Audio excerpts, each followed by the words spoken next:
ఏపీలో ఎన్నికలకు మరో 4 ఏళ్లు ఉన్నా అధికారానికి దూరమైన వైసీపీ మాత్రం ఇప్పటినుంచే స్ట్రాటజీ రూపొందించుకుంటోంది. గత ఎన్నికల్లో ఓటమి ఏ వర్గం తనకు దూరమైంది, ఎక్కడ లోపం జరిగింది, ఇలా అన్ని లెక్కలతో పక్కా ప్రణాళికను వైఎస్ జగన్ రూపొందించుకుంటున్నట్లు తెలుస్తోంది. ఈసారి రాష్ట్రంలోని ఏ ఒక్క వర్గం ఓట్లు దూరం కాకుండా చూడటం, వారిని ఆకర్షించేలా సకల వర్గాల సమ్మిళిత ఉచిత హామీలను రూపొందించడం వంటి భారీ స్ట్రాటజీతో జనంలోకి దూసుకెళ్లాలని వైఎస్ జగన్ భావిస్తున్నట్లు సమాచారం. ఇంతకు జగన్ రూపొందిస్తున్న ఆ భారీ స్ట్రాటజీ ఏమిటి అన్నది తెలుసుకోవాలంటే మా ఈ వీడియోను పూర్తిగా చూడండి. చూసే ముందు మా జాగో టీవీని ఇప్పుడే సబ్స్క్రైబ్ చేసుకోండి. మా ఈ వీడియోకు ఓ లైక్ ఇచ్చి వీడియో లింక్లు షేర్ చేసి ఈ సమాచారం మరింత మందికి చేరేలా చూడండి. ప్రభుత్వ పథకాల వివరాలతో పాటు ఇలాంటి రాజకీయ, సామాజిక, ఆర్థిక రంగ ప్రత్యేక కథనాల కోసం మా జాగో టీవీని ప్రతిరోజూ ఫాలో కండి. ఇక వివరాలలోకి వెళితే, ఎన్నికలు ఎప్పుడు వచ్చినా మళ్లీ బాబు వర్సెస్ జగన్ మధ్య ఓట్ల యుద్ధం జరుగుతుందా? వారి ఫేస్ వాల్యూ, పనితీరు ఆధారంగానే ఎన్నికలు జరుగుతాయా అంటే కొందరు విశ్లేషకులు అవుననే చెబుతున్నారు. గత 2019 ఎన్నికల్లో కూడా ఇదే జరిగిందని, పాదయాత్ర చేసిన జగన్ ఫేస్ వాల్యూ పనిచేసిందని అంటున్నారు. తర్వాత 2024కు వచ్చేసరికి చంద్రబాబు ఫేస్ వాల్యూతో పాటు ఆయన అనుభవం కూడా పనికి వచ్చిందని అంటున్నారు. అసలు ఈ చర్చ ఎందుకు వచ్చిందంటే, సూపర్ 6 హామీల వ్యవహారంపై క్షేత్రస్థాయిలో చర్చ సాగుతోంది. గత ఏడాది ఇచ్చిన సూపర్ 6 హామీల్లో ఉచిత సిలిండర్ల పథకం మినహా ఏదీ అమలు కావడం లేదని, చంద్రబాబు ఆయా పథకాలకు మంగళం పాడేశారని ఇటీవల జగన్ చెప్పుకొచ్చారు. ఇదిలా ఉంటే వైసీపీ అధినేతకు అధికారంలోకి వచ్చేందుకు 2 బాగా కలిసి వచ్చాయి. అవి ఒకటి భారీ పాదయాత్ర, అలాగే రెండవది సంక్షేమ పథకాలు. ఇస్తామంటే కాదనేది ఎవరు? ఉచితాలు అంటే వ్యామోహం లేనిది ఎవరికి? అందుకే జగన్ అధికారం మీద గంపెడాసలు పెంచుకుంటూ ఉన్నారు.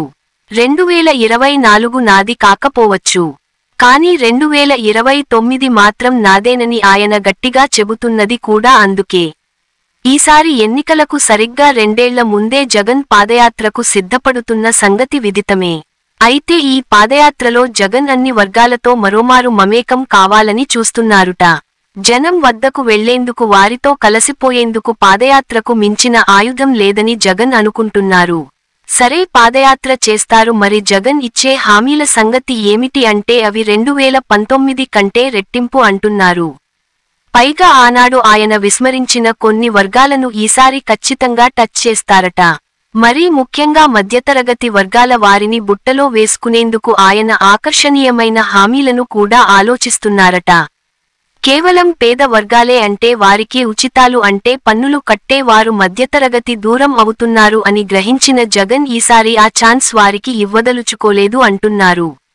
మధ్యతరగతి వర్గాలు ఓటింగులో ఎంతో ప్రభావం చూపుతారని, వారి ఆలోచనలు రాజకీయ పార్టీల గెలుపు ఓటముల మీద ఎంతో ప్రభావం చూపిస్తాయని వైసీపీ అధినాయకత్వానికి ఎట్టకేలకు తెలిసింది అని అంటున్నారు. అందుకే వారికి ఏమి అవసరాలు ఉన్నాయో ఈసారి పాదయాత్రలో పూర్తిగా తెలుసుకుని దానికి అనుగుణంగానే తమ ఎన్నికల మేనిఫెస్టోలో రూపొందించుకుంటారు అని అంటున్నారు. మరోవైపు చూస్తే అగ్రవర్ణాలు కూడా వైసీపీకి దూరంగా ఉంటున్న సంగతి తెలిసిందే. ఈ వర్గాల వల్ల కూడా 2024 ఎన్నికల్లో వైసీపీ ఓటమి పాలు అయింది. అందువల్ల వారిని సైతం కలుపుకుని పోవడానికి జగన్ ఏమి చేయాలో ఆలోచిస్తున్నారు అని అంటున్నారు. ఈసారి పాదయాత్రలో అగ్రవర్ణాల ప్రజానీకానికి కూడా భారీ హామీలే ఉంటాయని అంటున్నారు. పేరుకు అగ్రవర్గాలు కానీ వారిలో అత్యధికులు పేదలుగా ఉన్నారని జగన్ భావిస్తున్నారని చెబుతున్నారు. దాంతో వారికి సైతం గట్టి మేలు తలపెట్టే పథకాలకు శ్రీకారం చుట్టాలని, వాటిని హామీలుగా పాదయాత్రలో ఉంచాలని ఆయన ఆలోచిస్తున్నారు అన్నది ప్రచారంలో ఉన్న మాట. మొత్తం మీద చూస్తే కనుక జగన్ ఈసారి పాదయాత్రలో హామీల వరద రీసౌండ్ చేస్తుందని అంటున్నారు. పాదయాత్ర 2.0 అయితే జగన్ 2.0గా మారితే ఆయన మార్క్ సంక్షేమం కూడా 2.0 గానే ఉంటుందని అంటున్నారు. మరి వచ్చే ఎన్నికల్లో అధికారం ఎలా తెచ్చుకోవాలో ఇప్పటి నుంచే భారీ ప్రణాళికలను వేసుకుంటున్న వైసీపీ అధినేత పాదయాత్ర పేరుతో పాదం మోపేందుకు కౌంట్ డౌన్ ఇప్పటి నుంచే స్టార్ట్ అయింది అని అంటున్నారు. కానీ వాస్తవానికి కూటమి సర్కారు వచ్చి కేవలం ఏడాది అయింది. దీనిని బట్టి ఆయా పథకాలను అమలు చేసేందుకు ఇంకా సమయం ఉంది. కానీ వైసీపీ మాత్రం విమర్శలు చేస్తోంది. ఈ క్రమంలోనే పథకాలు ప్రభుత్వాలు అనే విషయంపై సోషల్ మీడియా సహా వెబ్సైట్ ప్లాట్ఫామ్లపై చర్చ సాగుతోంది. ఈ క్రమంలో పథకాలు ఇచ్చిన జగన్ను ప్రజలు చిత్తుగా ఓడించిన విషయాన్ని మేధావులు ప్రస్తావించారు. 40% మంది ప్రజలు మాత్రమే జగన్ వైపు ఉన్నారని, 60%కి పైగా చంద్రబాబు వైపు మద్దతు తెలిపారని, దీనిని బట్టి పథకాల ప్రభావం ఎంత ఉందని అనుకున్నా 33%కి మించి ఉండదని లెక్కలు వేస్తున్నారు. కానీ వైఎస్ జగన్ మాత్రం అటు జనంలోకి వెళ్లి తన చరిష్మను కాపాడుకోవడంతోటు అన్ని వర్గాలకు ఉచిత హామీలతో ఆకట్టుకొంటే మాత్రం వైసీపీ విజయం నల్లేరుపై నడకేనని కూడా ఆ పార్టీ వర్గాలు అంచనా వేస్తున్నాయి.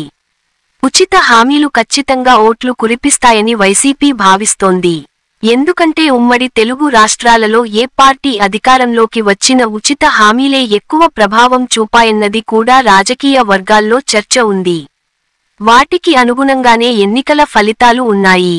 ఇప్పుడు అదే అస్త్రాన్ని జగన్ మరోసారి అందుకోవాలని చూస్తున్నారు. అంతేకాదు, ఈసారి కొన్ని వర్గాలు కాకుండా అన్ని వర్గాలను ఆకట్టుకొనేలా పేద, ఉన్నత, మధ్య తరగతి, వెనకబడి, అగ్రవర్ణ అన్న తేడా లేకుండా అందరికీ ఏదోలా మేలు చేసే పథకాల హామీలిస్తే ఈసారి రెట్టించిన ఓటింగ్తో గెలవవచ్చని వైసీపీ అధినేత వైఎస్ జగన్ అంచనా వేస్తున్నారు.